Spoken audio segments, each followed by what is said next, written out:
Manchester United 1, West Ham United 0. Some heroics at the end from David De Gea. Some brilliant defending from Delo. An amazing block from Maguire, who was much maligned before the game kicked off. United, in some respects, you could say, were lucky. West Ham in the last 20 minutes of the game were immense, but United keep another clean sheet. Rashford with the winner. 2 headers in the space of a week is almost a bit of it's more than a rarity. It's unexpected indeed. But Man United climb above Chelsea. They go into 5th in the league. It's another win for Erik ten Hag. Smash the like and the share button. Let's go. Oh, absolutely magnificent.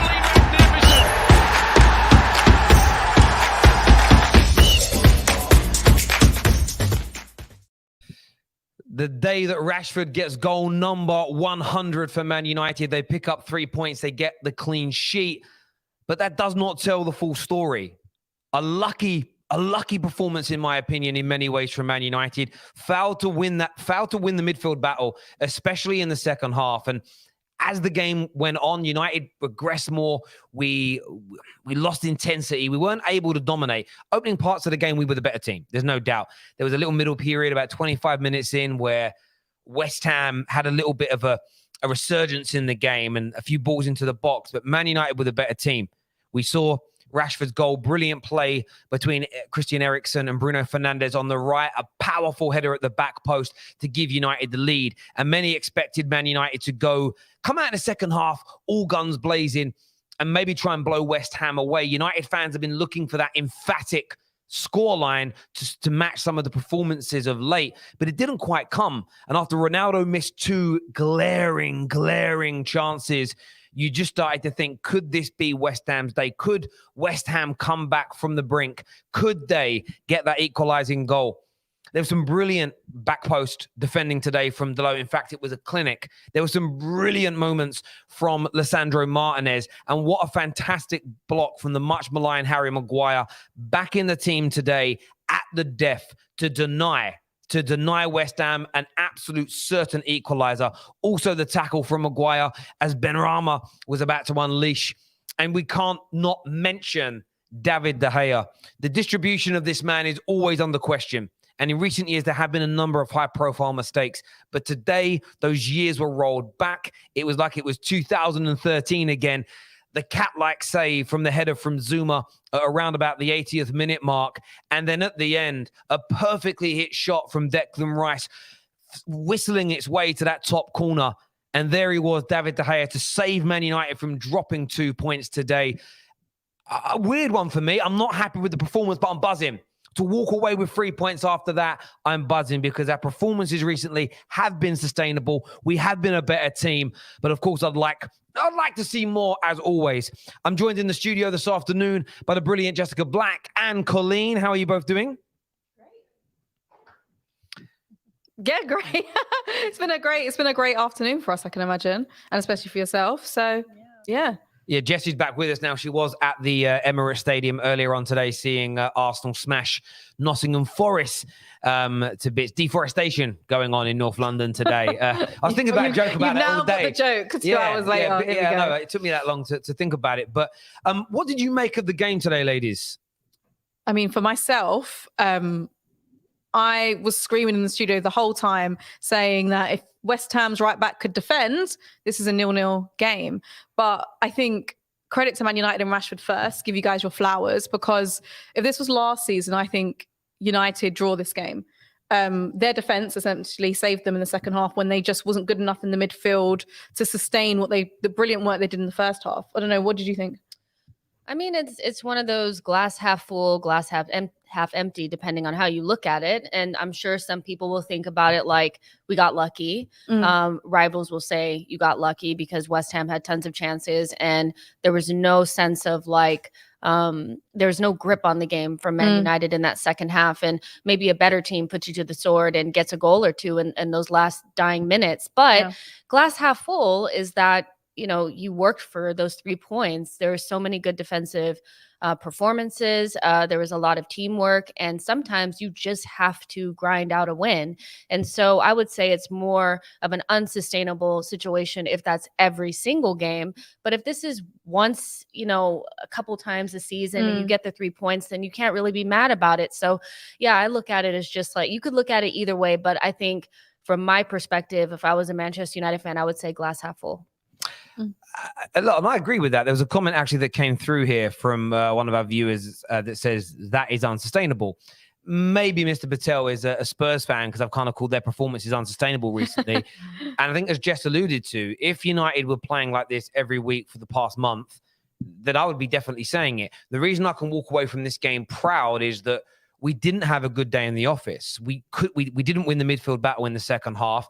A number of players outside of our defenders had very poor days, and the whole team was poor in terms of distribution, but we got through it. We didn't die. We maintained an intensity to some degree. Now, as long as this doesn't creep into the Sociedad performance, and then right now my head's gone. I don't even know who our next game is, away to Villa. As long as we don't do this 2, 3, 4 games on the bounce, I'm not overly worried and concerned. And I don't think many Man United fans have to be. This was a game that under Ole Gunnar Solskjaer, under Ralph Rangnick, and also the back end of Jose Mourinho, we 100% dropped points in. Yeah. So I take pride from that and the way the team fought, the way they persevered. And I'm happy for everybody, but the low is the one that I'm probably most happy for, because I'm someone that even this season has said I'm not too convinced about the low. I'm still not sure. And I'm not saying that I've changed my mind after today's performance, but this guy used to get caught under the ball so regularly. This guy used to get caught out of position defensively all the time. The level of improvement in him this season, epitomized in today's game, was sensational. So yeah, for me, look, from my standpoint, really happy with the low in his performance today, and what we were able to do defensively. I think your whole back line was great today, from the back four and the keeper. Great. I think that is the biggest change that we've seen in Man United, is that back four. I don't think, even when times was getting tough in the last 20 minutes, even Maguire, who's been hounded for the last, since he's come to Man United, really, put in a decent performance where no one can really talk about him in a negative way, and slowly ticking over this defense. So I think it's a great performance defensively for United. Yeah. And it was different people back there. I mean, it's been a slight rotation. You have Maguire back there instead of Varane. You have Luke Shaw back there instead of Malacia. But I do think in general, the defenses had the same, they've been singing from the same hymn sheet, the blocks, the just not the stupid defending that we saw last season, like not tracking runners, not being at the back post. You can tell that Ten Hag is definitely, getting on them defensively with the shape. And if you can keep teams from scoring against you, then all you have to do is score a goal. Yeah. Without a doubt. And there's a comment here that says, now Bayern's a massive win, well deserved. And I think that these are those games that I'm not convinced Man United are in the top 4 race yet. I'm really not convinced by it yet. But I could be by the time we get to the end of this next run of 5 games against very beatable teams in relation to their form and where they sit in the league. In fact, games I expect Man United to win. In terms of points, we could be there or thereabouts, and then you're looking at the team to go to another level. Games like today are sometimes so key. Arsenal are in a title race, top of the league right now. This reminded me of your game against Leeds to a degree, in terms of hanging on in the end to that game. But you sometimes celebrate that. In some ways, you celebrate that not more, but in a different way to smashing a team by 2 or 3 goals. It's a different kind of feeling to it. So yeah, a definite nail biter. Chike here says, it's funny how people thought that the great Man United were just going to be in a relegation fight. Colleen and Jesh, you look absolutely stunning, is what Chike has got to say to you two young ladies today. Thanks. Why wasn't it a second yellow for Scamacca? I spoke about this in the studio. I don't understand it. You'll see, just watch football for the next week. You'll see a high boot when a player hasn't dipped, make contact with a player's head, and there'll be an instant yellow card given irrespective. It's one of those stupid rules where, because Scamacca was booked, the referee thought, it's just about a booking, but if I give it to him, they're going to be down to 10 men. But he should have received that second yellow card. And how do we know this? Because David Moyes took him off the pitch within minutes. That is the telltale sign for the referee made a mistake, because it wasn't as though they knew one more little foul from him and he was going to be off the pitch. And that tells you that West Ham got away with one there. And that's before they really took over in that second half. So if the referee did his job right today, they would have been down to 10 men, and maybe we don't get that dramatic end. So yeah, 100% a second yellow for me. Lack of rotation is starting to catch up with us. Looked really tired in the second half. I think you can say it for a lot of teams, though. I think you've got to be a little bit, have a little bit of humility with a lot of the teams that are playing in October. We're in an unprecedented season where a lot of us are playing a lot of games. And although I was far from impressed with the overall performance of Man United in an attacking and their midfield in the second half, they might have looked a bit fatigued. But I don't think that's a Man United problem. I think that's a general issue that we're going to see through a lot of the teams playing. It's almost as if everybody is playing tons of games. I feel like most teams are struggling that don't have the same depth level of Manchester City. They're the only team that have that level of depth. You've seen with Chelsea, they struggle outside of their like normal starting 11. Spurs, if they take out anybody, it just is not the same. It's just how it is. Everybody was going to get to this point, and if you play the same 11 almost every single game, you're going to see that. And then if you don't have that same depth, it's going to catch up to you. But you just have to grind out wins, and that's why there's been inconsistencies in performances in this month. And on top of that, I mean, obviously, Jay, you were at the game. You weren't here for the match reaction for Arsenal. All I've really seen from people in the last 2 weeks with Arsenal say fatigue. And I've listened to it, but pushed back slightly and just said, I think it's just a little bit of poor form, a couple of bad performances. Because today, you can't go from being fatigued on Thursday to being absolutely energetic on the Sunday in a small period of time. Sometimes it is just a bad day in the office. So we did look a little bit tired and leggy today, but I think that's West Ham also played on the Thursday. I think that's all to do with just West Ham were on it today a little more than we were. We just had that moment of quality from Christian Eriksen, which set up Rashford, and that was the end of it. And if they had that much, if they had players of our quality up front, it would have been maybe been a bit of a different game today. Josh here says 3 points, big win, man of the match for Dave and Diego Delo. 8 unbeaten, another clown ref performance. High foot for some reason is not a card. I agree with you on the referee. It's a good job. We don't have to. That's not going to be a deciding factor in this game. But you're right. 8 games unbeaten is such a brilliant response to getting smashed by Manchester City. There's no doubt. De Gea and Delo, I don't think anyone would argue with them as man of the match. But I did want to ask the viewers as well this question. What of Marcus Rashford's turnaround? A winning goal today, 2 goals with these. I think he's only scored 7 goals out of the 100 that he reached today with his head.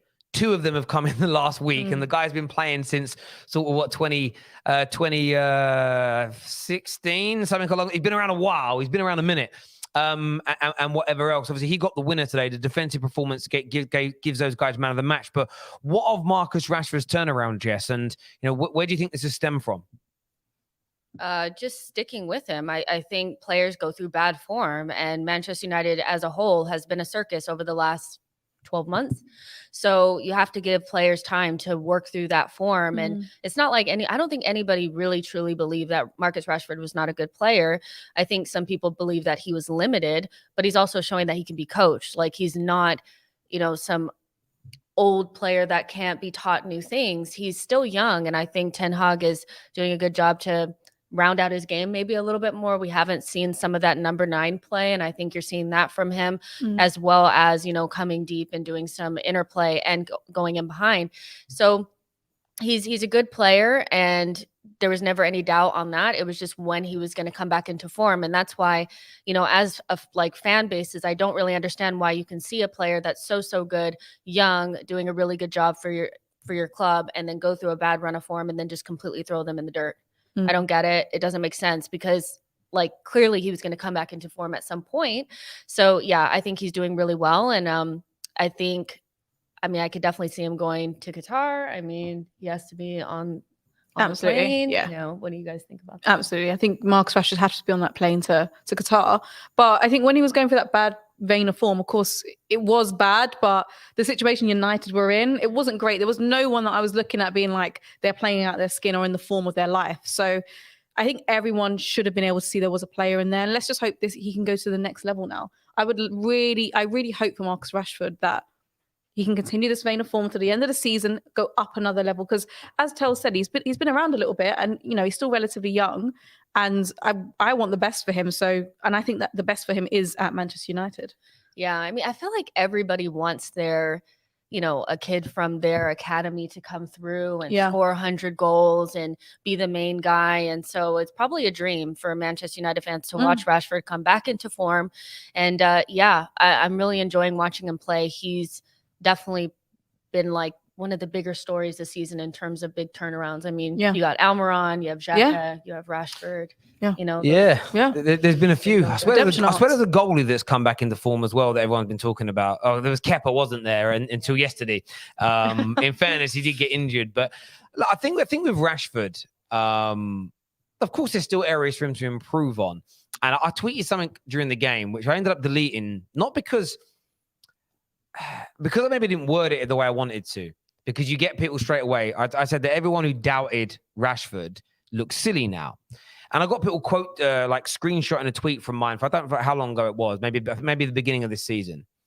And they're like, "This you, bruv." And as soon as I hear that, I'm like, I generally, I often delete the thread and repost, go, okay, I don't want my words being twisted. Some will say that's a lack of fun, but sometimes I'm not in the mood to have banter with people. And all I stated was this: I didn't want him to be given a new deal until his form improved, because that sends the wrong message. And I wanted him dropped when he was playing poorly. But at no point in any stream will you ever see me doubting that I didn't think there was a player in there. There wasn't a quality individual. All I said in the summer was I thought maybe there needed to be a sacrificial sale or two, and maybe Rashford would end up being one of those players. But that was based on him sort of standing up and saying, "Give me a new deal as I'm leaving." And for me, I was like, well, we can't let anyone, including Marcus Rashford, drag us over the coals. We've got to take charge. And that's exactly what Ten Hag has done. He said, "You can play, you're brilliant, I want you, but you ain't getting a new deal until you start to deliver."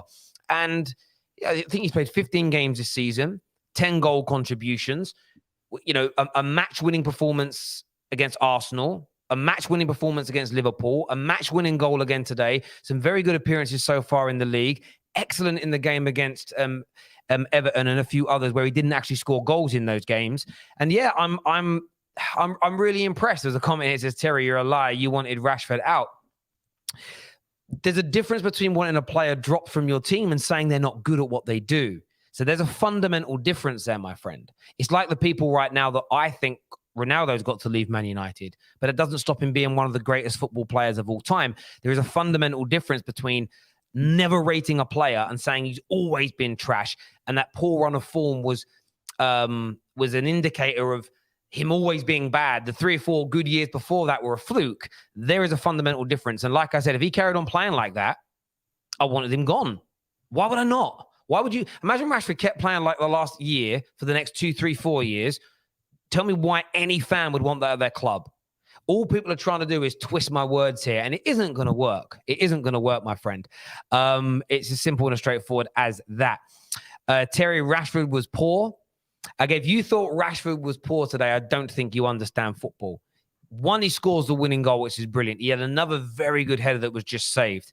There was a couple of very good pieces of play that he performed on the left-hand side that led to openings. He was using the overlap at the right times.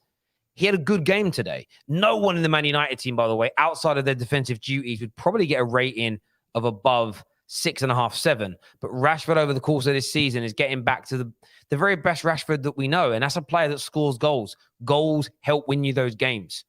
And I think for me, we're looking at a player that easily can get 30, 35 goal contributions this year. That is very, very good indeed. Not stating he's Mbappe.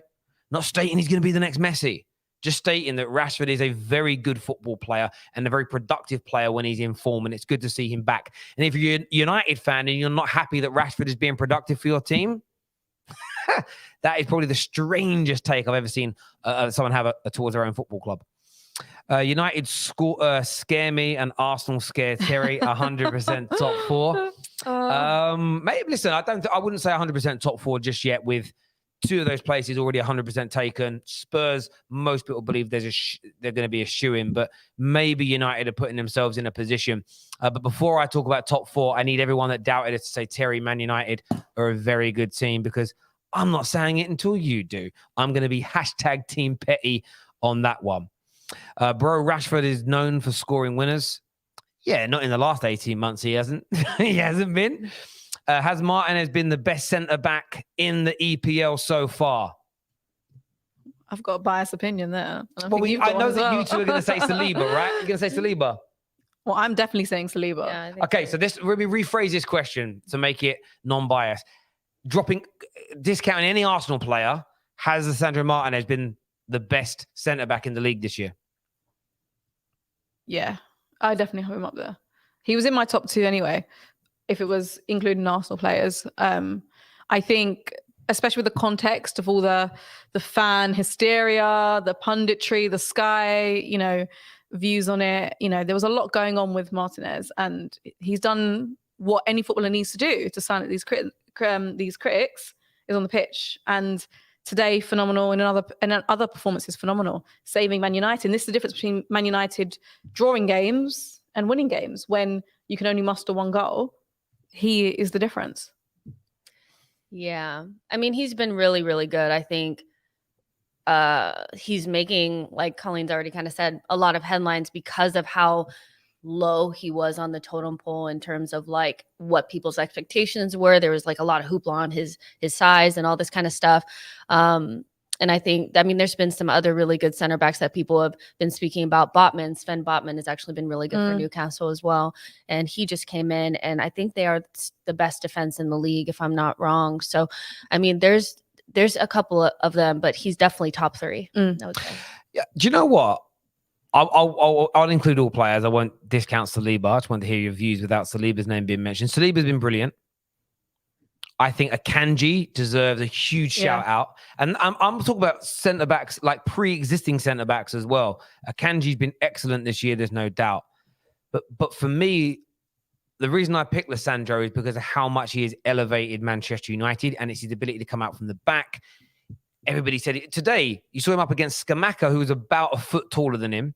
And then Antonio comes on, who is probably the epitome of P&P, strength and power and guts. And they were going shoulder to shoulder. And yeah, there was one shoulder barge where Antonio gets the better of him, but it wasn't like little Martinez went flying across the grass and skidded out the stadium. He held his own, and that's what I love about him. It's that tenacity and fight, but he has that on top of his ability to play football. And there's, he isn't being dominated in the air. He isn't being bullied on the ground. All these things people predicted based on his size, I think he shut everybody up. I think the other defenders, there was almost an anticipation that they were going to be this good. I think without a shadow of a doubt, Lisandro Martinez is almost like the surprise package, in the sense of everybody was looking at him as he's going to let United down. He's going to be a Maguire 2.0. And yeah, he has been sensational, and another top performance from him that there's no doubt. The butcher is definitely the boss, as I see a few people in the comments saying. No bias, but Lisandro Martinez is the best centre-back in the world since Beckenbauer, is what Neeks... Get him out of here. Get him out of here. Get him out of here. Rashford said this. He went, it's a completely different energy around the club. I feel really motivated. I struggled mentally last season. For us, we have to get in the right headspace every game. Last season, I wasn't. And that's the managerial thing, and it's the atmosphere and the culture. And I know, Jess, you and I have had this conversation on so many shows about soft facts and cultures and the feel-good factor, and why Connor Cody gets into the England squad. Maybe just the way he makes that unit feel and communicate and get on is every bit as important as his footballing ability. You might have a better centre-back out there, but maybe his character's a little bit off, and it doesn't help with the unity. Like, these elements of sport just get ignored, and I think that's because of the FIFA generation. They just think everything is based on. They just think everything is based on your technical ability, and outside of technical ability, nothing else matters. And I think that's a crazy notion. Martinez not only has a good defensive ability, but he also progresses passes. He helps us progress up the pitch. Saliba is a beast, but his progression passes are not better than Martinez. is what Dell's got to say You know, here. it's funny. I just did a video on this, and statistically, Saliba's progressive passes are better than Martinez's. So, you guys, Martinez is good. Leave Saliba out of it. So, Saliba's good. and I'm glad you brought that video up because I'm prepared to allow Saliba to be called better based on stats, because based on stats over the last 3 years, that means Bruno is clear of Odegaard. Are we agreed? Fine. Cool. I have no problems with So that. Arsenal fans agreeing that Bruno is better than Odegaard. I like that. I like Should that. be. He's like 4 years older. Oh, hang on, that but your is true. But your That's guys, true. but your guy's been a professional longer. He should be. He's 4 years older. Nah, should be. He's 4 years older.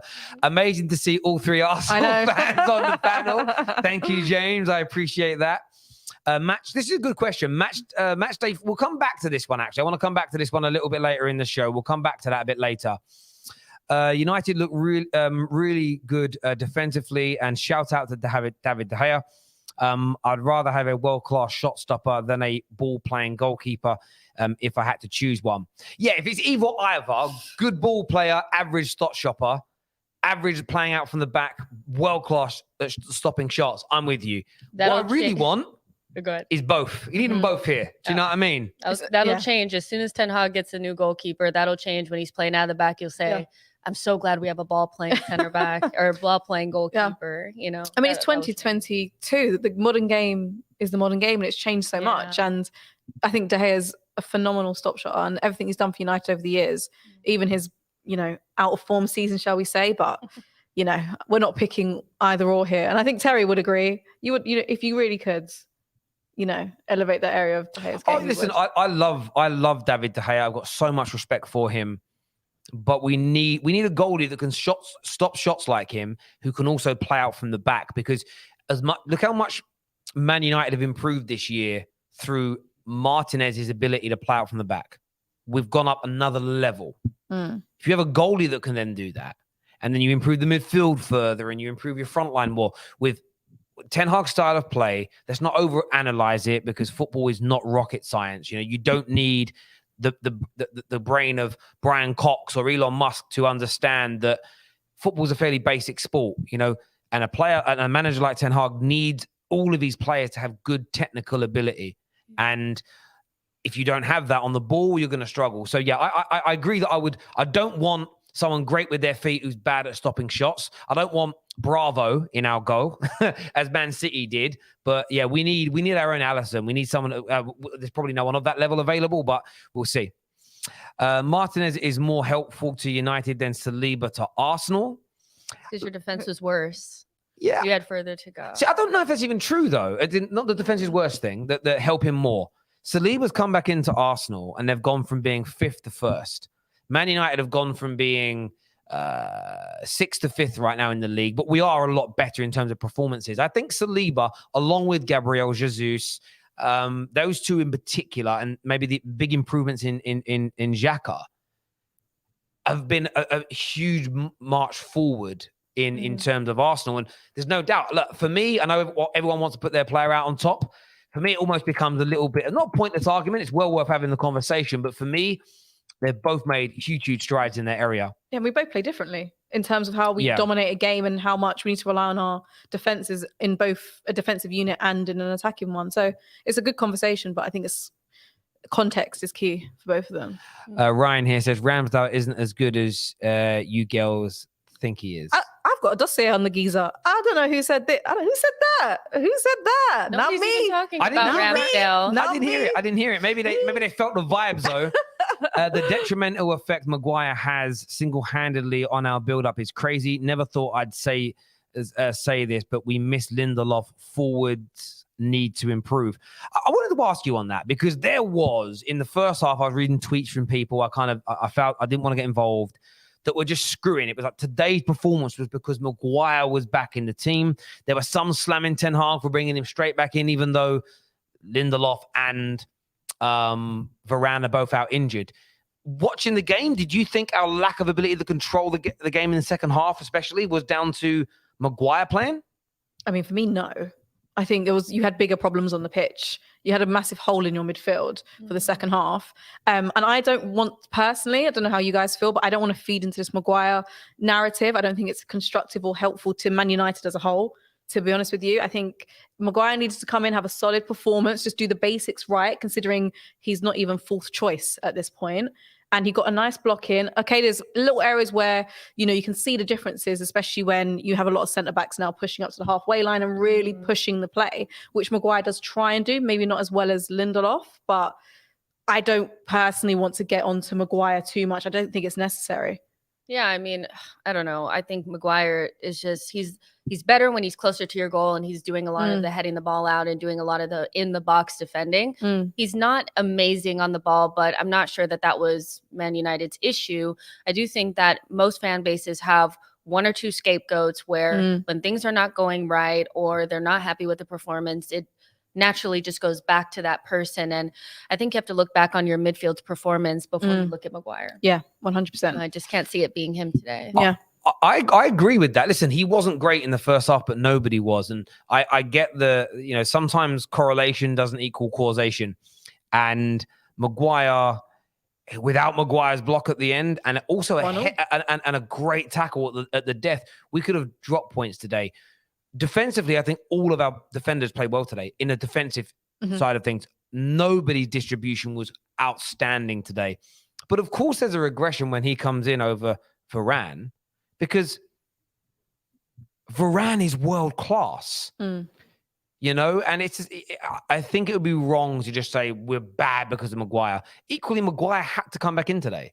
And Man United fans have got to, I'm not saying you can't be frustrated or criticize, because that's wrong. Why would I have a fan channel and say people can't criticize? But we know Maguire is one of those players that's got to go.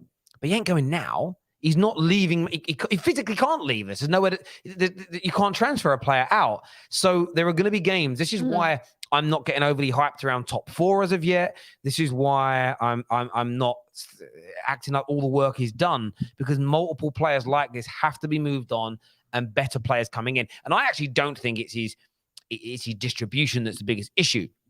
I think it's his lack of mobility. And the way we play under Ten Hag, he wants athletic players, and he just doesn't have it. It's like watching an oil tanker turn around. I do feel the vibes, Terry, I know you felt the vibes there, Ryan. I know they were talking about Ramsdale without mentioning Ramsdale. I heard it too. You're absolutely right. Terry, can you do a video? United scare me. Yeah, that's good. That's funny. I like that. Thank you, my friend here, for becoming a new member of the Terrace. I appreciate that very, very much indeed. Martinez has changed how United play. He has. He absolutely has. Rashford is better than Jesus. Sorry, I put that up and didn't go up. There it goes. Rashford is better than Jesus. No cap. Just what you say, Jess. I think they're so different. It's hard to really compare them. As much as people want to get on Jesus, he got 2 assists today. And he's, like you guys are saying, Martinez is so much better than Saliba because of the impact. The impact that Jesus has had on Arsenal has been about the same. You know what I mean? So I think they're really different. I'm not going to sit here and act like Rashford is not a good player, but I'm also not going to sit here and act like Jesus is some pauper. Jesus is an excellent player, and look at his impact. It's not only there in the statistics, but it's in front of your eyes as well. Both are really good players, but completely different. Yeah. I just want to point out that's a Liverpool fan saying that, not a Man United fan. So it's a Liverpool fan. It's not United fan saying it. Make sure you're hitting the like and the share button for us on the Terrace right about now. Andre here says, United were really sloppy today. I think fatigue has a lot to do with it. Ten Hag has been playing a full-strength team in most games. We kind of already touched on this, but of course I respect the super chat. Look, I don't know if it's fatigue this early in the season. I just think West Ham had a very good second half. United weren't quite at the races, but you'll see us bounce back. I'm confident of our next 2 or 3 games in the Premier League. I think we can win them both. Is there 2 games left between now and World Cup? 2 Premier League games? Yeah. Yeah, I think it's 2 left. I think we can win them and then see where we are. Let's evaluate. If it weren't for that little comeback from Tottenham yesterday, Man United would be in an even better position. We've got a game in hand, by the way, over Newcastle and Tottenham. Win that game in hand, right, which isn't particularly hard. It's against Leeds. We always beat Leeds, okay? And we're above Newcastle. We're level on points with Tottenham. A team, by the way, and Tottenham fans think they're in the title race. So United are in a good place. Should we be scared of Man United? Not yet. Then? Should we be scared? I don't know. I'm getting this. It sounds like we should have the scary vibes out. I don't know. Let me just say that, like, as much as they're trying to keep it down, they're very. Oh yeah. They're very. I've seen it. I've heard it. They do. They're believe. Listen, tell things they can win the league. Maybe, when the cameras aren't on. I'm hearing after they beat West Ham, they were title charge. Like that was. I heard this. I heard the same thing. Hang on, but where did you both hear this? Because it was not in this room from my gorgeous lips. I heard it from you. It was the vibe I got. It was the vibe that we're getting. I was getting those vibes. Yeah. Those vibes from you. Listen, let me just address this now. I don't think we're in a title charge. Colleen is lying to you all. We do not endorse lies on the football terrace at all. Look, Man United are doing very, very well. We are, in terms of the top six, we're probably the surprise package of the season. No one expected us to be. A lot of people thought Arsenal. You could argue because they're at top of the league, right? And I totally get that. And I've said it many times. They've been sensational this year. But I saw all your preseason predictions. You guys were struggling to put us in the top 8. Put you 10th. Put you 10th, exactly. So from being 10th to being where we are, I think I think that's a sensational performance compared to what people's expectations were. But I need to see more. We are a few months into our rebuild. I need to see more before I'm convinced. And I'm not fully convinced that we're in the top 4 race as of yet. However, I'm getting what I wanted year 1 out of Ten Hag, and that's style of play coming through. We're winning more games. We're conceding less goals, and we're looking more like a team. And they were all my requirements that I personally put out there. So yeah, really happy with that. Viewers, keep your any questions that you've got, get them sent in as well. Member chat, super chats, we'll of course prioritize as much as we can. In case you're just tuning in, of course, Man United won today 1-0, courtesy of Sir Marcus Rashford picking up a goal. Some brilliant defending at the end though, and cat-like saves from David De Gea to keep Man United in this game. They're going to 5th in the league table, closing in on those 3rd and 4th spots. I want your views. I want your opinions. Let's have a little look here. Thank you here for this super chat. There's no comment, but thank you very much for the donation. It means a lot. It's funny how fast we become a banter club. So sad. Oh, Liverpool, yes. To be honest with you, it's not sad. It's not sad that you're in this space. What's that phrase you keep putting out there on socials, Jess? The more you... Oh... The more you fuck around, the more you find out. Yeah, I'll say it a bit loudly. The more you fuck around, the more you find out. So I think that's what's happened to a lot of Liverpool fans is they've said a lot of stuff, and y'all been fucking around, and you're finding out now. Terry, what's up, bro? How long are you gonna keep going to kiss up to Arsenal? It's not like they are gonna win the Premier League. Bro, cool picture. Let me just say, right? So from my point of view, I am not kissing up to Arsenal. I'm just being honest. I'm just being honest about where I think they are right now. They are the best team in the league so far this season. They're rightfully top of the league. In my opinion, they're a guarantee to finish in the top 4 because football history dictates it. And they're in a title race. No team has ever had this many points after 12 games and not been in a title race. And I don't believe, unless you believe different, my friend, and I want to hear you come back, right? For Arsenal to not be in a title race from this point, it would be the biggest collapse ever. And I don't think this Arsenal team is bad enough to do that. So it's not kissing up to them. It's just the truth. It's just the truth. It's just the truth, friends. West Ham have been good every second half this season. Well, shame they can't score a goal, though. Honestly, buy an attacker. They need to take some crossing lessons.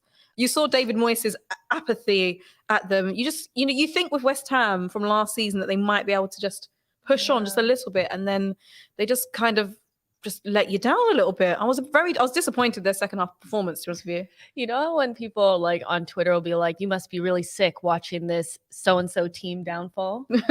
I am definitely in a sick bed right now, coughing in a hospital. I do not care. West Ham fans were first of all on the terrace wanting to be added as a top 6 team. Yeah. We're talking about Arsenal, how terrible we are. Where are you? Where are you? We were talking about it's hard to sustain it, and I'm loving it. I'm not gonna lie, because every year there's a new one. every year there's a new one that's always talking to somebody that's been in the top 6 for freaking ever. Yeah, I like it. I'm sick. This is actually quite true. Terry hates kissing. Hugging is more his thing. Yeah, I like a hug. I like a good hug. Who is this coming? I don't know who Footy Gang Star is. I don't know who that is. Terry come out the Arsenal closet already. You already did. I think he's out. He's out. I'm proud. Listen, I am, put that camera back on me. I am very comfortable in my football sexuality. The same as I am in real life. Like I'm very comfortable as a straight guy to be able to say Brad Pitt's good looking. To be able to say Jamie Foxx is a fox. It doesn't make you like any man you're ever around that's like, oh, do you think Jamie Brad Pitt's good looking? If you're around men that go, whoa, that person's hiding something. Any man who reacts like that. Same within football. Anyone you say like Arsenal are good to, go, no, Arsenal ain't good. They're hiding something. So I am proud to say I have come out the closet. If you want to call it that. Clip that. This is Terry. I'm glad to say I've come out the closet. Yeah, I think it is. I think that is very I love Shirley that. Bassey. Yeah. Very Shirley Bassey of me. If you understand that quote, you'll be a little bit older. young. But yeah, listen. By the way, young men, if you're out there, like there's nothing wrong with it. But trust me, be comfortable in yourself is a very good trait. 100%. Back to football. Let's do it. Anyway, right. Anyway, let's do some comments here. It's going to be the biggest banter and flop of the century if Arsenal didn't win the title after the start they've had. No, it's not. Get not. real, you guys. But you know what's so funny about this is that like they've already started. Well, you're not going to win the league. I'm like, well, we don't really care. We were just supposed to be in top, right? I mean, if we collapse, how would you feel? Like from first to second? I mean, or it's first to third? It's absolutely fine. It's absolutely fine. I don't think anyone thought we'd be in this position, but that doesn't mean we can't give it a go. But that doesn't mean if we miss out on the title and you'll be like, do you know what?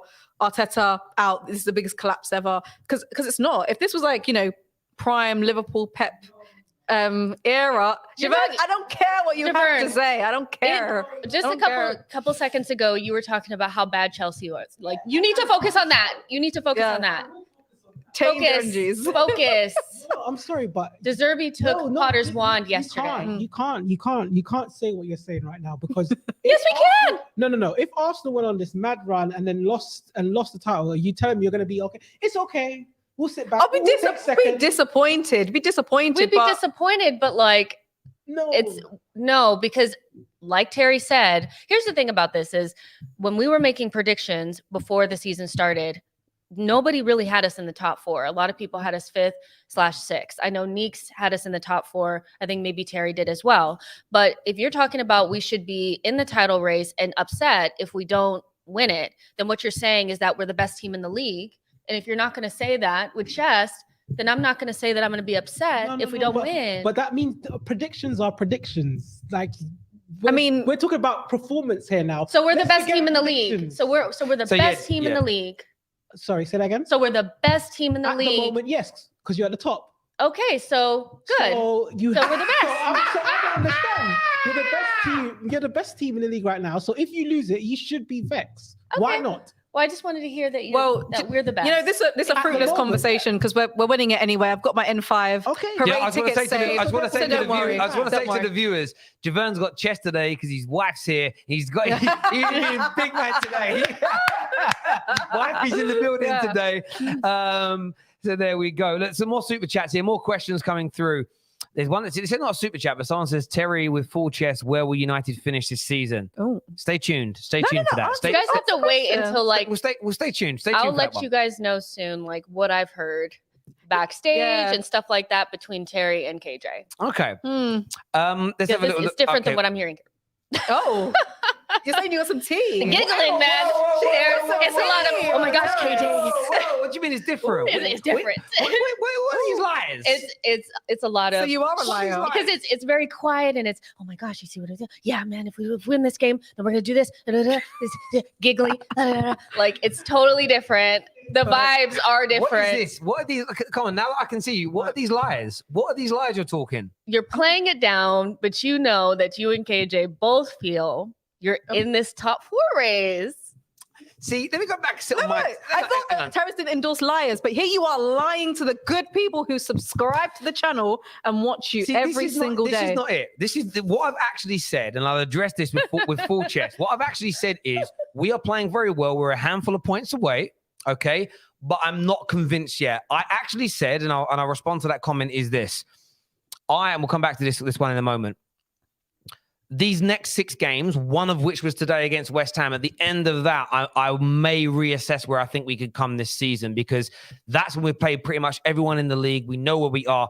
And the performances that we've had in the last month, we know they're legit. They're not just a 4 or 5 game sort of flash in the pan and we fall off again. We see rotation. We see how we cope with a couple of injuries. And we've had that. You know, Varane's missed a game today and we've gone and picked up the 3 points. We need to see how we react in those situations. So don't let Jess do this. Ever the politician. Do you see all this? I need to address this. He There sat we down go, just like a there we politician. go. I need to Yeah. address this. Yeah. I just want to say, I need to address this.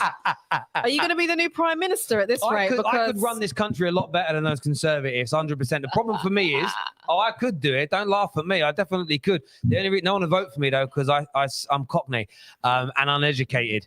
But there we go. It's going to, what's it say? You're going to be the first team to lose with this start. That would, I think mathematically that is true. If you don't win the league from this point, I don't think any team after 12 games has had this many points and not won the league.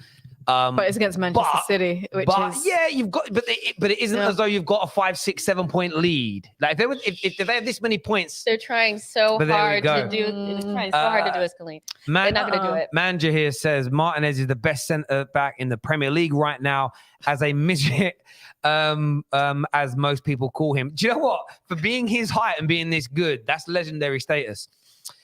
right. This here says Martinez is becoming a United legend. It's coming. Give come on. me the same vibes as much as Rude did when he came to United. Trust his process.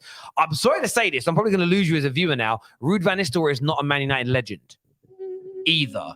But I do get where you're coming from with the vibe. However, to be a Man United legend, you're talking between 6 to 10 year consistency, Premier League titles, Champions League in there as well. Like for me, you've got to be in and around that. Maybe if you win all those things in a 3 or 4 year period, you could be argued in. But United have such a plethora, such a list of esteemed legends. To make it become a Man United legend, you're talking like centre-back legends at this football club. You're talking about Nobby Styles. You're talking about Rio Ferdinand, Vidic. You're talking about, I'd throw Yapstam in there for what he did. It was a small period of time, but winning trebles, etc., isn't for everybody. You know, you could probably look at even like Pallister and Bruce. I'd have to speak to a slightly older generation of Man United fan than me. I remember them playing, but I was very young when they were in the team. It's hard, but Martinez is very, very good. I would refrain from saying anything near United legend yet.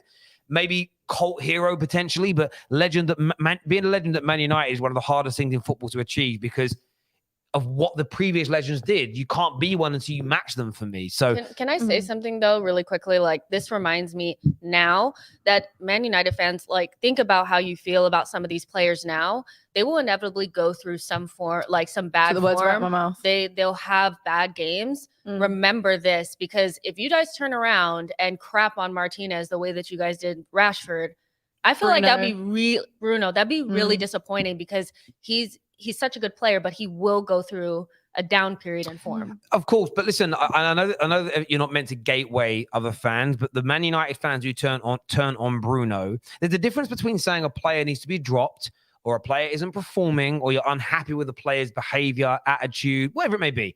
That's acceptable. Fans should always police their own players, 100%. But it's the people that have an agenda against Bruno. You know, the people that no matter what they say, you can show them video evidence, statistical evidence, written evidence. You know, you can get a signed letter from the chief of the FBI to prove a fact. You know what I mean? Einstein himself could sign off on something and they would still say, no, it's not true. My eye test doesn't lie to me. Well, your eye test does. Man are blind out here like the 3 blind mice. But some Man United fans will turn. And we saw it today on Ten Hag. When the lineup came out, you saw Harry Maguire's name on there. Before waiting to hear him get interviewed as to why Maguire was starting, it was Ten Hag's lied. Ten Hag has lied. He said that Maguire would have to work his way back in. How the hell is he straight back into the team after an injury? Because Varane and Lindelof are out injured. Tuanzebe hasn't kicked the ball all year. What do you want Phil Jones playing? That's why he was in the team today. But on socials, it was, I've got a chance to be angry. And Man United fans, we're not where Arsenal are. And Arsenal probably halfway through last season got to this point where they enjoyed being happier than being angry. Man United fans, a lot of them, especially a lot of the content creators whose careers are dead. I don't see them anywhere. I don't see them trending. No one's watching them anymore because as soon as Man United weren't bad anymore, no one cares about them. They're the ones I see on socials. Every chance they get, being angry and attacking something. So you are right, Jess. At some point, some people might go for Lissandro if he hits a bit of poor form and we slightly regress. And in this rebuild, before we get to our very best, there is likely to be some poor periods. That especially with the Glazers in charge, we won't build our squad as quickly as a City or a Real Madrid or a PSG will because they simply won't do the right business. So you're absolutely spot on with that. Viewers, make sure like buttons are being smashed. Make sure you're subscribing to the Football Terrace. Someone here says, you are wrong. Absolutely don't mind your challenge, but tell me why I'm wrong. Educate me, please. And that's a genuine point to yourself. I'd like to know, you learn things from people. Here over there. United fan, but Jess spilling tea is hilarious. Chemistry on this panel is sick. It's been a good show. I've enjoyed the show so I just far. had to keep it real, you guys, because he was over there politicking just as, Waffling my away. gosh. Yeah, and I'm just like, you think you're in the top four. Not yet. Not yet. You know that. You need to record I these know, I was just conversations. saying, I need to record them giggling. We need expose. TFT exposed. That's what we need in time for the World Cup. I've got enough haters that do them, thanks. I've got enough haters that are out there trying to expose the terrorists. I always love it when I watch my own exposed videos. I kind of watch them. And one guy did one, goes, I'm exposing Terry Flewers today. And it's like, dun, dun, dun. He makes videos for views. Yeah. Yes. Well done. Oh, that's my favorite ones. He only makes YouTube content for you to click on it. Yes. You got me. I love them. Keep them coming, people. A race is only a race if you can lose. So is he suggesting that United are a shoo-in for the top four? Is that the suggestion? I mean, based on that, everyone's in the title race. Everyone's in the top four race. Look, of course, look, I'll say this. Man United can make the top four, but, right? See. But I know the clips. Full stop. Man United can make the top four. But I still, at the moment, I still see Chelsea having a resurgence. Spurs, as much as their football isn't pretty to watch, they've got Antonio Conte as their manager in the league. He is what he is. And even though Liverpool ain't turned it round, but there's this part of me in the back of my football brain just keeps going, don't write off Liverpool. And I'm like, what? Sorry? Don't write off Liverpool. Is that what the voice in your head sounds like? Don't write off Liverpool. 13-year-old Go see somebody. Yeah. Sorry about that. It's like, don't write off Liverpool. That's it. That's the voice in the back of my head that I always I would get. hate to be in your Feels head. so good not to be in a top four. I know, right? Oh. So on that then, so Arsenal not in the top four race, 100% you're guaranteed top four then. Whoa. I don't know. No, Back to me for a sec. Have you noticed how straight away she put her bollocks back in her pocket? Like all this chess, and then she gets asked a question, and Jess is like, "Oh, I don't know. I'm not sure. I'm not sure know. what's gonna happen. We're I playing don't really know. well at the oh my moment. God. Maybe we can make it." Once we get to like the halfway point of the campaign, then we'll see. Right. De Gea not in the provisional Spain squad. Disgrace. Oh, bruv, I'm happy about that. By the way, if no Man United player goes to the World Cup, I'm happy. I kind of want them there, but I don't. I'd rather none of them make it. None of them make it. Ronaldo's dropped. Rashi doesn't get there. I'd love no Man United player at the World Cup personally, but there we go. After our start, if we don't win the title, it will be highly disappointing.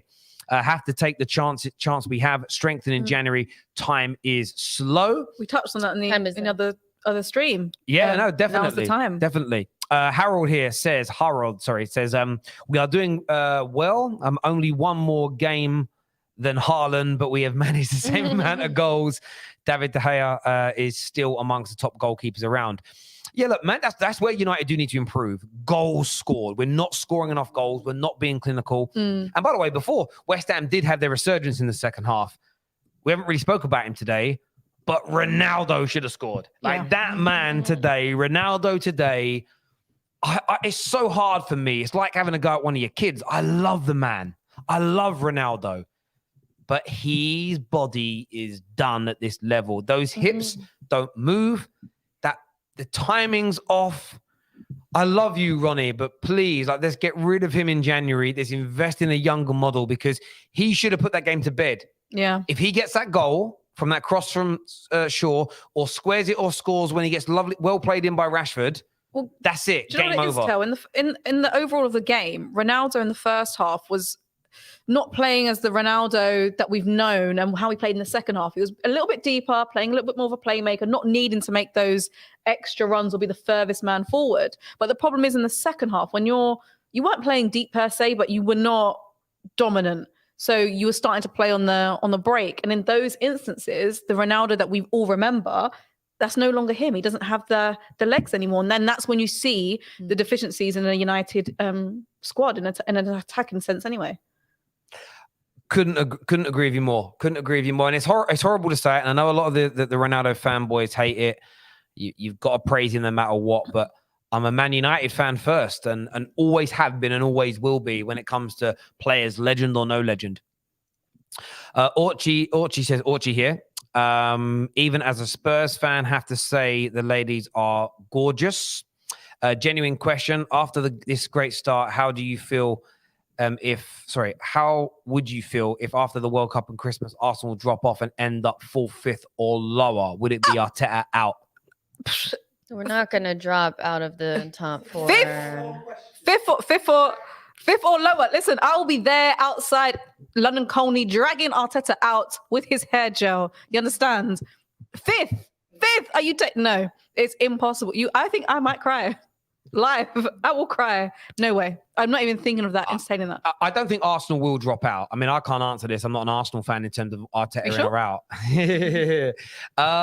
But for me, I do not see Arsenal dropping outside the top 4. I think it's almost impossible. It would be to a point where if the drop-off was that bad, I think Arteta, his whole backroom staff, I think everyone would have to be sacked because it would be the most unprecedented collapse in the history of Premier League football. Maybe the biggest collapse in the history of modern day top flight football. I can't remember. I don't know if there's an example of a giant club. I'm not talking about a minnow that starts well. I'm talking about a gigantic, massive, billionaire-owned club. Okay, pound for pound across any era that started this well and not ended up inside its top 4. Not the top 4 was a thing, but you get my point. So, I mean, I think every Arsenal fan would agree. Even the TPFs would say, you've got to go if that was to happen. But I don't see it happening, Orchie. But thanks for the super chat, bro.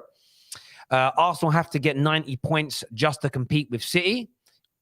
Maybe. Let's see. Maybe. Probably, but... Maybe. To this question now, match day 14 done. How would you rate the top 6 managers so far? So let's start off with. Is that included Newcastle? We'll pick the teams. No. I think we'll keep it traditional top 6, and then we'll do an Eddie Howe. So we'll keep it traditional top 6, and an Eddie Howe. I would say let's do Ten Hag first. From 1 to 6, or 1 to 7, because we're going to do Eddie Howe as well. Where would you rate Ten Hag's performance as manager so far this season?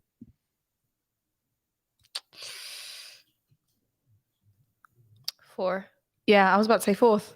I think 4th is just about right. Ten Hag in 4th. I was going to go for Ten Hag in 3rd, actually, but 4th's cool. Antonio Conte. For me, he's 3rd. Only because, even though I don't think the way he's playing is sustainable or I don't like the way he plays, Tottenham are still a couple of points off Man City. They're 3rd and they're still somehow grinding out results. So whether I like it or not, that's why I personally put him 3rd. And that's where I put him above Ten Hag, just because of that factor. But I don't like it. It's like I wish I could just do like joint 4th because I feel like Conte and Ten Hag are joint 4th. But so would you have 3 managers above them? Yeah. Okay, then okay. So Potter. NA. He hasn't been here long enough. Not long enough. 9 games. Ten Hag's only had 12. Well, he also had like a preseason. Cool. And did the recruitment. That was really good. Okay. I think you have to attribute that to him. So I'll say, I have to say Potter's probably the lowest for me. No, because then there's one. I think if it's just Prem only. No, they can't be the lowest. No, it can't be the lowest. Let's get this out the way. Bottom of the pile so far this season is Jurgen Klopp. I think it would be better if we had like the little things to write it down. It's harder this way. Do you have them? Oh, okay. Let's get interactive. Yeah, but I think Potter's a good conversation because for me, in the league, I've not been impressed personally. But when you include European, considering he's never been in a European competition ever, and I thought Chelsea would be kicked straight the way out, he's cruised them through. The jury's out for me on Potter. Not gonna lie, Potter. It's a difficult one because you're right. He didn't have control over his summer budget or transfers. He's just come in. It just feels too early to say. I think he's like gonna be fine. I just think it's too early. I think that's kind of where I'm at with it. You've got all fancy. So we're going 1 through 7. Yeah, we'll do 1 to 7. And viewers, do your 1 to 7 in the in the comment section below. Do your 1 to 7 for us. That'd be great. Sorry about the noises. I'm opening up this pack of pens. That's what we'll do. There we go. And then we'll all get them done. I want to know yours in the comment section. 1 to 7 so far this season. Ooh, I'm enjoying this. I'm going to enjoy this. And then we'll just present our own. Fairly snappy. And this is including Eddie Howe, right? Yes. Yes. This will test my dyslexic skills.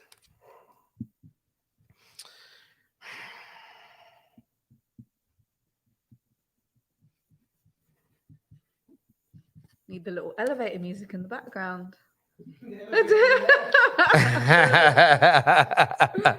I've forgotten what I even just said out loud. Oh, I think I might change my mind now.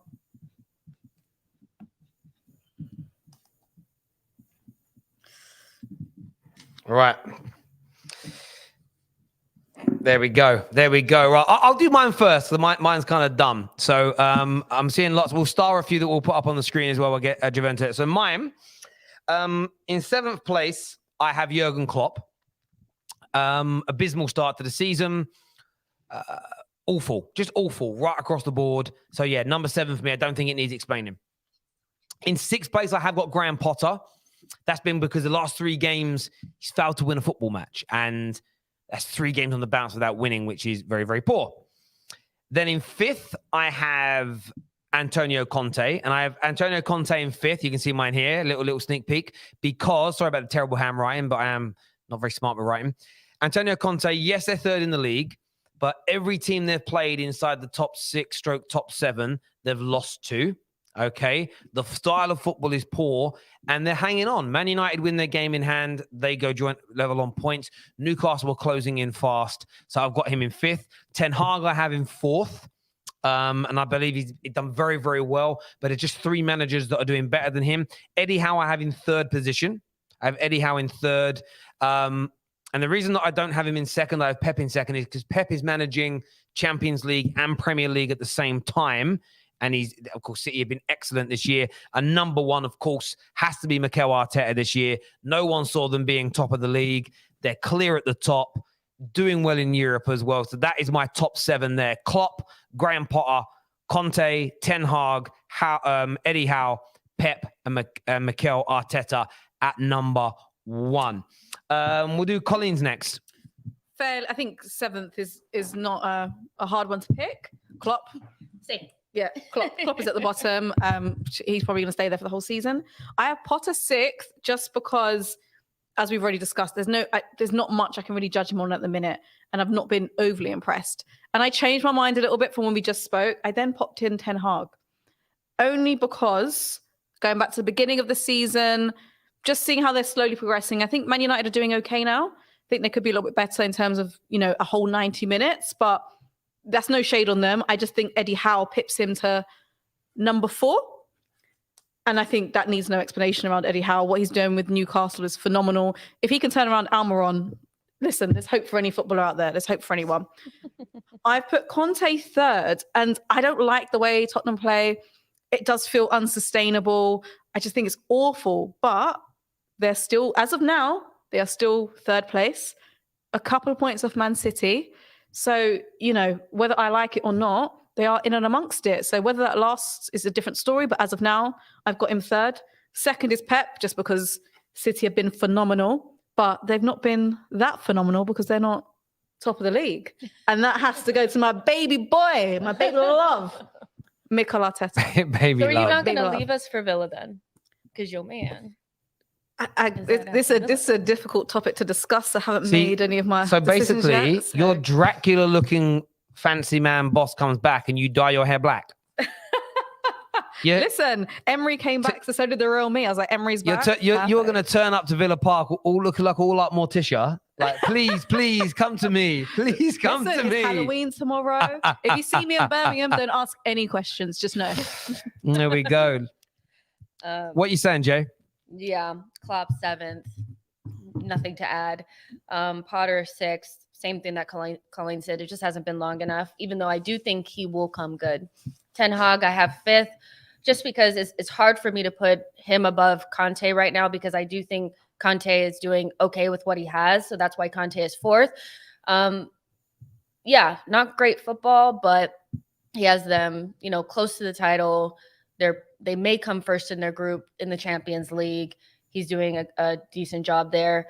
Eddie Howe has to come 3rd for me. I just feel like the next video definitely has to be I'm scared of Newcastle or whatever, because I am shitting it. Like, they haven't spent anything. They don't have Isak or St. Maximin in their team, and they look the same.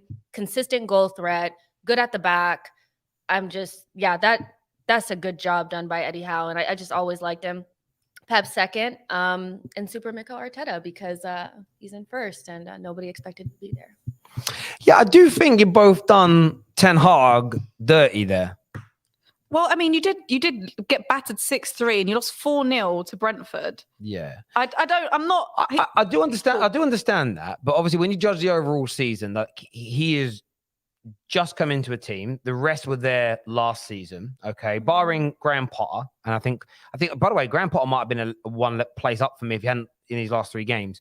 But Ten Hag battered Antonio Conte's Tottenham team, and Tottenham, again, when you go a trajectory, Tottenham are going in the other direction. They're slowing down. They're actually falling away from their position, where Man United are growing at the same time. But yeah, I would just think Ten Hag deserves to be at least one place further up. If Ten Hag can turn around Almiron's career, then he can go above, because that was some special magic right there. True. Special. The thing about Ten Hag, though, for me is, like, I get what you're saying, but we also have to remember that Ten Hag, even though he came into a disjointed Manchester United side, it still has more quality than Spurs. It just does. Like, so Ten Hag, for me, like, he comes in, he has Casemiro, Rashford, Bruno, Eriksson. He has a lot of really good players to his disposal. He's done good, but let's just wait. Like, you know what I mean? I think Conte's done good with not much. Everything behind Kane and them is average. I get that. And this comment here says, how much money did Ten Hag spend? But then why did none of you predict Man United, Ten Hag, including you, Patrick, who super chatted, Ten Hag and Man United to do better than Antonio Conte and to be closing in on them? We've never seen Ten Hag do anything. You can't, like... So, but that's my point. So as much as you say you've got this squad and people are saying he spent money, you didn't predict Man United to be anywhere near Tottenham. And when we win our game in hand, and we'll be level on points with them. And when we played them, we didn't just beat them, we annihilated them. No one has made Tottenham look that bad, barring Arsenal at the Emirates. And they didn't even have Antonio Conte there. Like, no one's done that to them. So I'm just saying, I'm fighting my boy's corner here. I just think he's been done a little. Either we should have been predicted to finish in front of them, or the fact that we're now about to catch them up and we battered them is seen as a better achievement so far. And we're only judging it on the 12 games. So I would put Antonio Conte behind Ten Hag based on that. But we know there's bias. We know how bias works, peeps, don't we? I'm only joking. I'm only joking. Let's do some more of these super chats here. Glad to have you back, from your trip, Colleen. Sad to inform you that you've been replaced by Jess. You look absolutely smoking, Jess. Enjoy your time with I cut my farts. You have not been replaced. But thank you. Always fun when United wins. Best fan channel out there from Vancouver, Canada. Second best country in the world, that, my friend. Great city, Vancouver, as well. And the channel's fun when anyone wins. I'm just typically in a better mood when Man United win, and I can't help that. Jess and Colleen, how is it that Martin Odegaard doesn't have 10+ assists? So, did he get an assist today? He got a goal today. I don't know if he got an I think he assist. got a goal and assist today. We'll have to check. But the thing about Odegaard is I think he's misprofiled. Like, he's one of those players that people say he's a number 10, but for Arsenal, he plays as an 8, and he's usually the pass before the pass. So he's always looked at as somebody that's like he should be getting more numbers. I agree, but he's not a De Bruyne and he's not a Bruno Fernandes. He plays a different role. Actually, Xhaka's playing the goal and assist role in our team now. So yeah, I'm not mad at it though. To be fair, I'm not either. It's more when it can get frustrating because again, he is what people see as like a number 10, even though he's not necessarily playing that position. He's the captain now. And then when things aren't necessarily going great in an actual game across 90 minutes, we think, okay, we need Odegaard to be the one to step up here. Yeah. And I agree. I think he needs to get more numbers on the board in goals and assists generally. But I think it's just the way of it. If you're not scoring or assisting, a lot of the time people think you're not doing too much. So yeah. I totally get you on that. Personally, I thought West Ham were poor. Is what Smokey said. Yeah, I mean, they were definitely poor with their final ball and attempts until the end, and then blocks and saved United. Big up, Jess. Did you move to England? No, I didn't. I haven't moved to England. I'm actually going back to LA tomorrow. So yeah, back to LA. Terry, next vid. Why United scare me and you? It's a great title. Love the way Terry and Jess go at it. Goats. Well, it would be boring if these shows didn't have a little bit of to and fro. We're all friends. United need another mobile centre back in Ten Hag's system. Maguire could become a liability. Centre back and another striker, and we can push for the top 4. TBG says how the goalposts have changed from opposition fans. At the start of the season, we were not making top 4, and now if we don't win the league, we're bottlers. Can't win as an Arsenal fan. I agree. Yeah, I agree with that statement now. If you're 5 points clear with 2 games to go and you don't win the league, then maybe there'll be a bit of banter, but we'll see. Why are you surprised, Terry? You got two Arsenal fans that hope Ten Hag fouls. Yeah, and by the way, I do sense a wee bit of fear in our rivals. There's a wee bit of fear brewing in their stomachs. We can see it. It's funny how people gave us no expectations and said we will be bad, but yet since the first 2 games, only 2 teams have been more consistent than Eric Ten Hag. This is also true. And I know people say you can't discount the first 2 games. And that's true, you can't. But in another 3 games, we will be 3rd in the league. Oh. You know what? We'll be 3rd in the league in another 3 games. The funny thing about discounting the first couple games is when we lost our first 3 games, nobody let us hear the end of it. That was the entire story. So no, we're not going to let them first couple games. No, I think, listen, and that's fair. You don't have to. Man United fans know what is. We know what it is. Listen, everyone who has tuned in, I want to say a massive thank you to each and every single one of you. I truly do. So you didn't ask about my list. I made a list. Oh, did you make a list as well, Javern? Here comes the shit house. Put the camera on you, though, Javern. Put the camera on you. Is such a hater. Here's the list. That's Javern, by the way, people. He is So here's the list. So I've got, I'm going to go Liverpool 5th, United 4th, Forest 3rd, Chelsea 2nd, and Arsenal 1st. Wait, what is this? Who is Forest? Nottingham Forest. And that is how many Champions Leagues I knew it! the teams have won. I'm sick of it. I'm sick. I'm sick. We do not forget the Cup Winners' Cup here. Love it. Francis says it's Pep's fault that Arsenal is this good. He taught Mikel Arteta to trade and sold him good players. Well, he needed somebody to actually, be competition. So he created Yeah. competition for himself it. because Klopp wasn't doing the business. No. We're here. Thank you. Terry, you should make that your next video title. Maybe one day. Maybe one day. You guys Maybe don't one day. encourage him. The scared thing. Listen, the Don't scared encourage thing is brilliant. Terry Analytics Fluers, bruv. Terry Analytics Fluers. Cheers for that one. Have hope. Not have hope. Expressions. Sorry, apologies. Listen, everyone who has tuned in, thank you to my brilliant co-hosts, Jessica Black and Colleen. Thank you very, very much indeed. I always forget your surname. My surname doesn't need to be out Yeah, there. yeah. Well, that's cool.